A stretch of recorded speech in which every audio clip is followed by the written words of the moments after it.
Assalamualaikum warahmatullahi wabarakatuh. Hello everyone and hello my friend. Perkenalkan, nama saya Nabila. Saya dari mahasiswa Universitas Muhammadiyah Sumatera Utara. Saya dari prodi akuntansi. Di sini saya akan menjelaskan tentang sampling audit dalam pengujian substantif. Baiklah, yang pertama yang harus kita ketahui terlebih dahulu yaitu konsep dasarnya.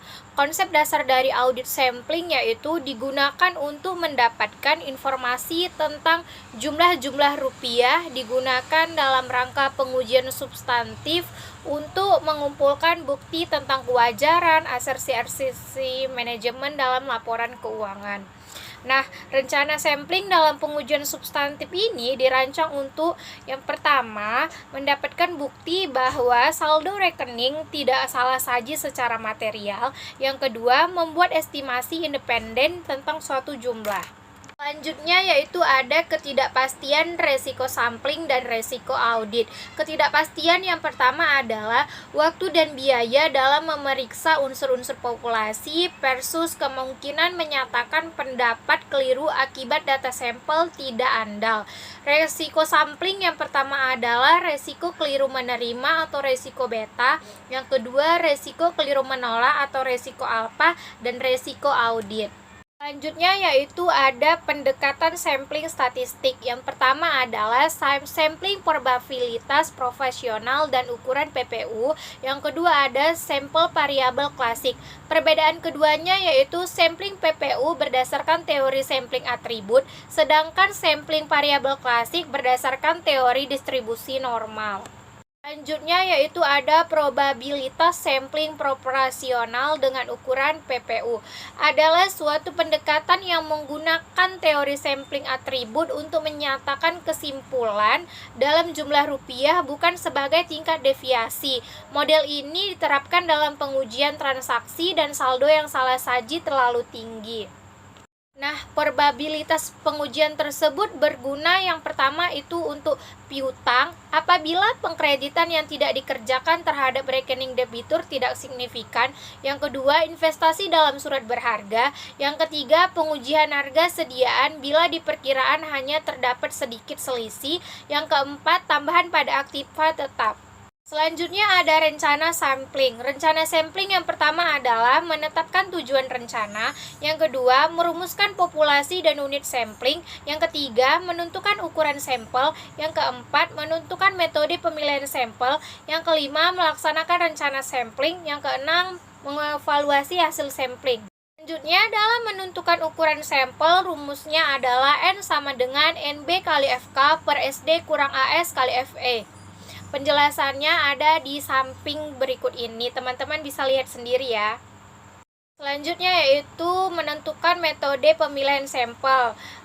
Metode yang paling banyak digunakan dalam sampling PPU adalah pemilihan sistematik. Metode ini membagi total rupiah populasi menjadi interval-interval rupiah yang sama. Rumusnya yaitu IS sama dengan NB per N. Selanjutnya yaitu ada keuntungan metode PPU. Yang pertama adalah mudah digunakan. Yang kedua, besarnya ukuran sampel tidak didasarkan atas berbagai taksiran audit. Yang ketiga, menghasilkan sampel bersasta. Yang keempat, secara otomatis mengidentifikasi tiap unsur yang secara individual nilainya signifikan melebihi batas. Yang kelima, menghasilkan sampel yang kecil. Yang keenam, dapat dirancang lebih mudah dan pemilihan sampel dapat dimulai sebelum populasi lengkap.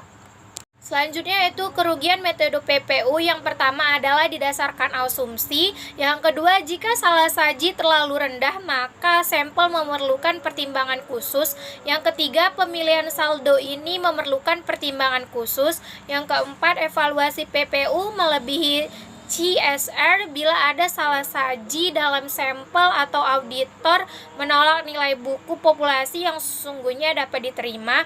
Yang kelima, jika jumlah salah saji meningkat, ukuran sampel yang sesuai juga meningkat.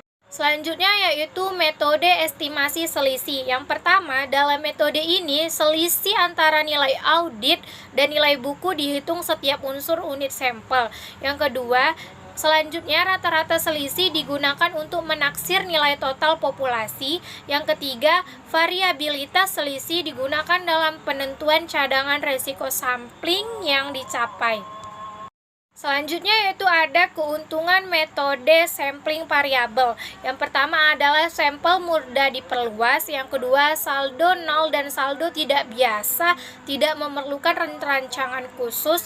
Yang ketiga, jika ada perbedaan besar antara nilai audit dengan nilai buku, tujuan auditor dapat dipenuhi dengan kebutuhan sampel kecil. Selanjutnya ada kerugian metode sampling variabel.